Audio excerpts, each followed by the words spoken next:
your recent statement, statement that we are governed by impunity instead of by law. And this culture of impunity seems to have been ingrained in the Nigerian psyche and the Nigerian system. But the question is, can it end? And what do you propose should be done? Are we talking about a change of leadership? Look, what a people tolerate is what becomes the culture. We have become so acculturated to insanity that it has become the normalcy in our country. Only a few days ago, we were being regaled by tales of these DSS applying to the court to give an ex parte order to arrest Emefiele, Because the central bank governor.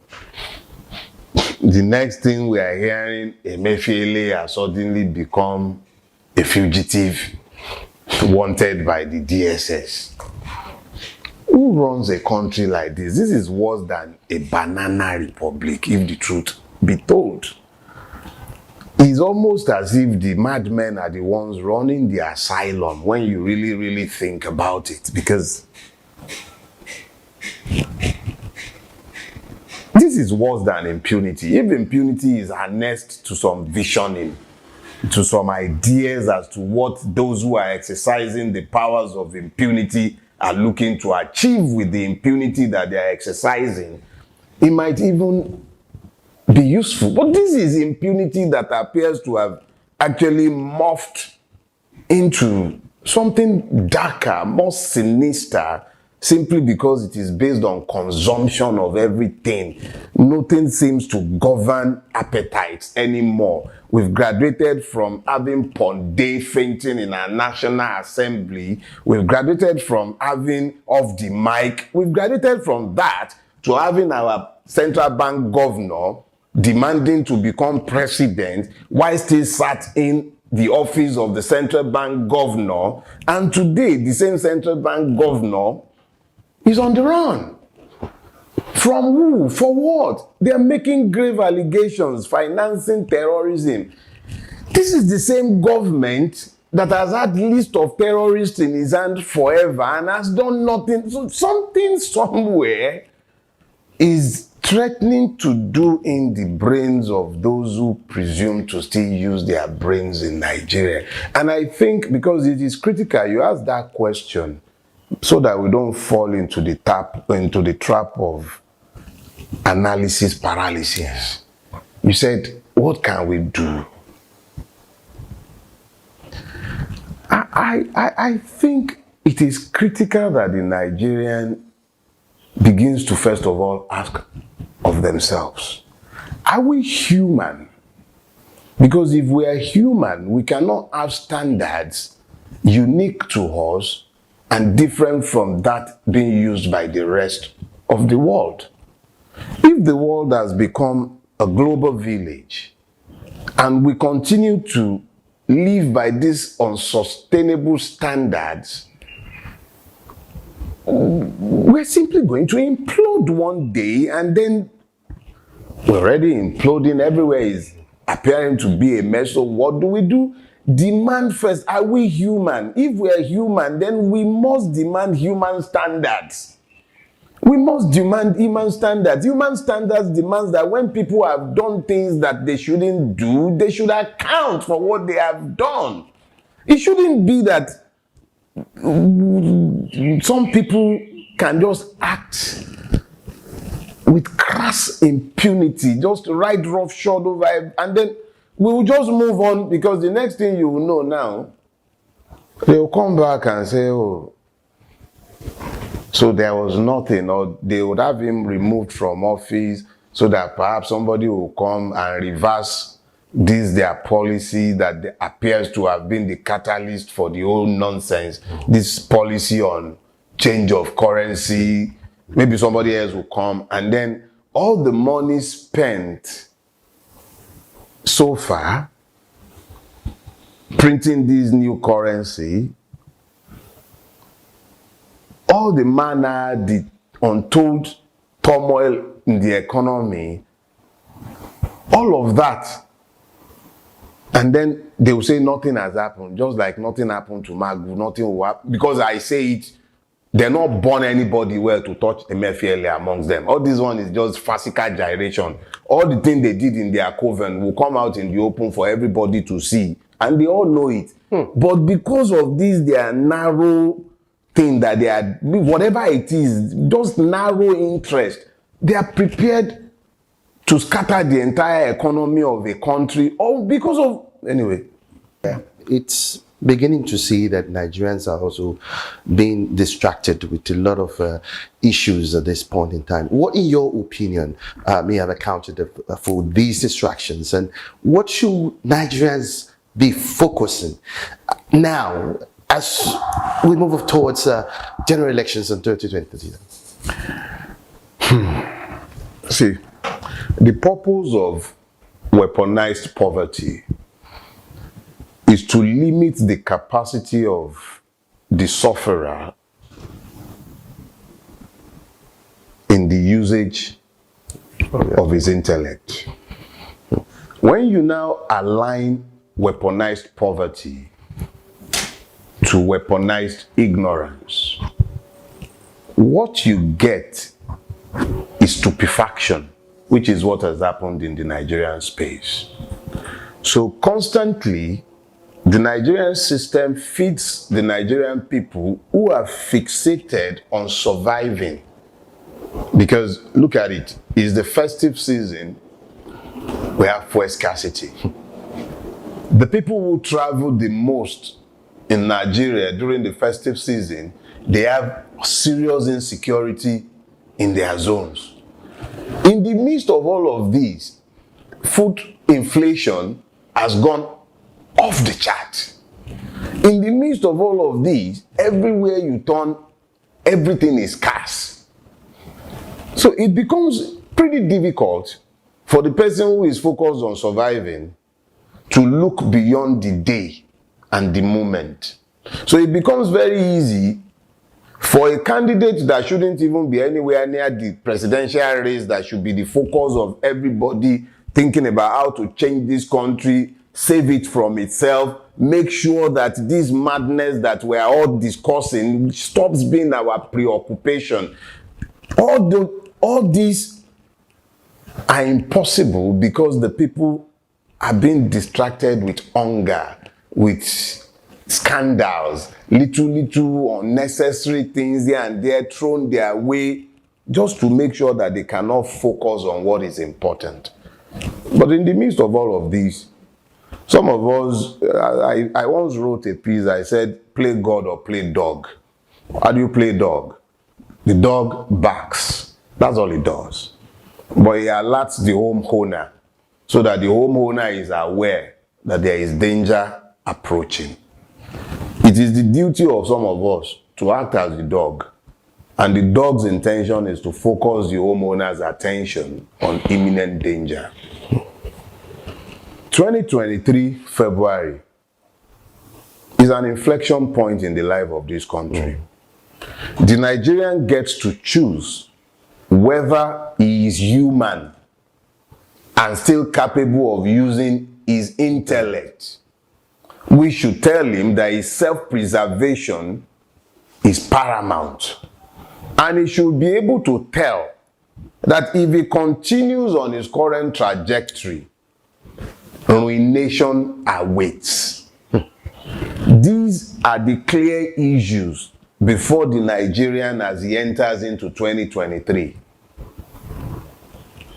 It is perhaps divinely orchestrated that today is the last day of this year. And tomorrow marks the beginning of another year. But the Nigerian also has to understand that 2023 must mark the beginning of a different path. In everything we do in 2023, we must understand that our current paths are unsustainable. I urge Nigerians in 2023 Look beyond your ethnicities, your religions, all the many differences. You have to look beyond those ones in 2023. Those who rule us, in their coven, those divisions do not matter to them. It doesn't matter one jot. Their daughters marry themselves. The daughters and sons, they marry themselves. They do businesses together. Their fortunes are conjoined. They don't ask the ethnic or religious background of other members of their coven, even though that helps in gaining access into the coven. Why are we the ones who continue to divide ourselves for those who are united against us? I wish you a happy new year. May God bless you all. Many Nigerians know that you are an ardent supporter of Peter Obi's presidential bid, and questions are being asked. Peter Obi seems to have taken Nigerians by storm, so to speak, and the questions being raised is that will Peter Obi's presidential candidate has what it takes to defeat the behemoth of an APC and PDP, considering the fact that these have formidable forces to be reckoned with, and they come from strongholds. How do you see Peter Obi really fighting this battle? You know, every time I've been asked this question, because it has come in different guises, I've been intrigued, mainly because I think it's a misunderstanding of the battle terrain in the 2023 election to ask that question that way. This is not about Peter Obi. The truth of the matter is that the Peter Obi presidential bid is really not about Peter Obi. Peter Obi himself cannot come out and tell people that he's not running again. He can't withdraw from this race. It's not about Peter Obi. Peter Obi is merely the totem. A people have sat back for a long season, been held down, knocked back every time they've attempted to get up. A lot of them walked away from the process and became disconnected from that process, disavowed any involvement with this. They walked away. But you see, I keep talking about 2023 as an inflection point. And what does that mean? It simply means that several issues, seemingly unrelated, that had lingered for a long time, have culminated in this moment. Why is it that it is at that point when we were all demanding, I was demanding at least for the last 2-3 years, that the next president should be of Igbo extraction? Why is it at that time that somebody like Peter Obi emerged as a candidate? Because if it was somebody like Oji Uzor Kalu that had emerged, that certainly would not be banging the drum of Igbo candidacy. It's not going to happen.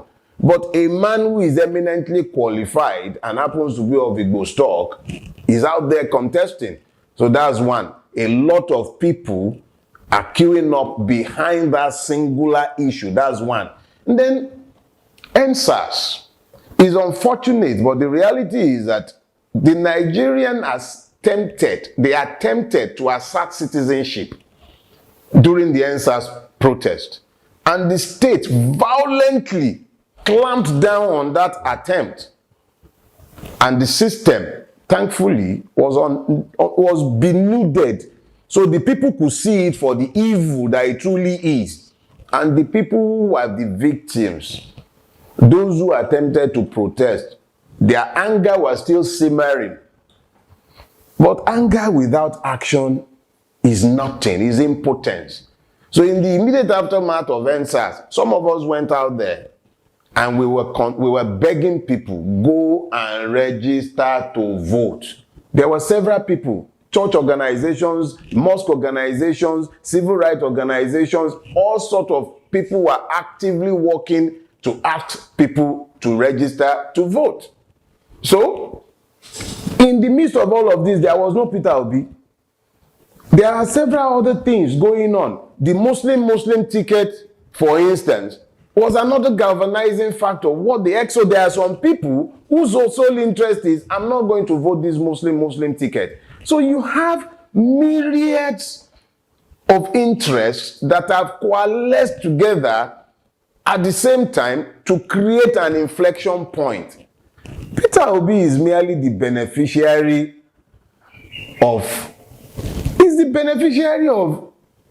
a moment in time that he himself, this is where I talk about preparation and opportunity.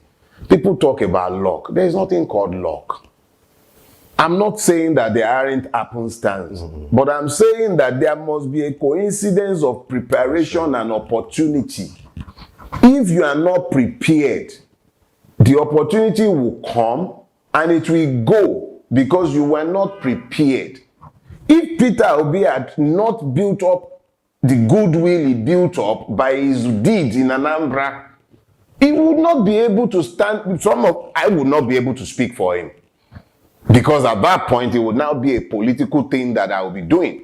But I can speak for him because he has a record that speaks for him. People would have exceptions here and there. It's up to them to bring their exceptions. It's a marketplace of ideas. That's what politics is. Bring your ideas, put it in the marketplace, and then tell me what it is that you can point at that you will say makes him compare less favorably with either a Milokon or Etiku. The reality of the matter is that the people in the race, none of them, none, compares to him in terms of record in public office and in the private sector. They might have issues here and there.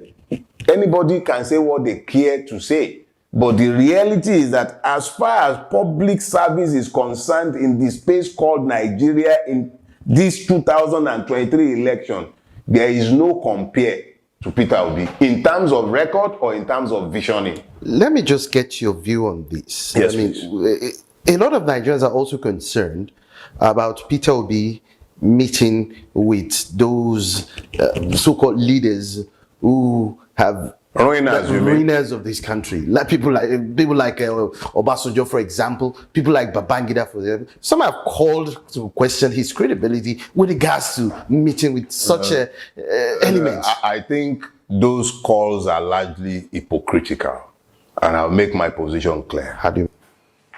He's a politician. A politician seeks votes. Even the condemned prisoner in some democracies still have the right to vote. That I am canvassing his support does not render me complicit in his crime. And let me make this clarification.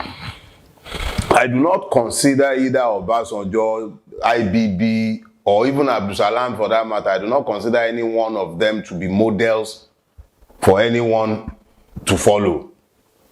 But I cannot condemn a politician who goes to visit somebody who has sat in the office that he is seeking to occupy. It might be that what he's even learning from them is how not to do it. But it will become an issue if he wins the office tomorrow and he attempts to use his office to shield them from prosecution, because some of us are of the firm opinion that even their families should cough up what they have stolen. So nobody, as far as I'm concerned, as long as Mr. Peter Obi is not saying, oh, you cannot demand that justice be done in relation to them, unless it says that. But Peter Obi has not categorically come out to say that if he is elected, why would he do that? He will probe this criminal Why would elements. he do that?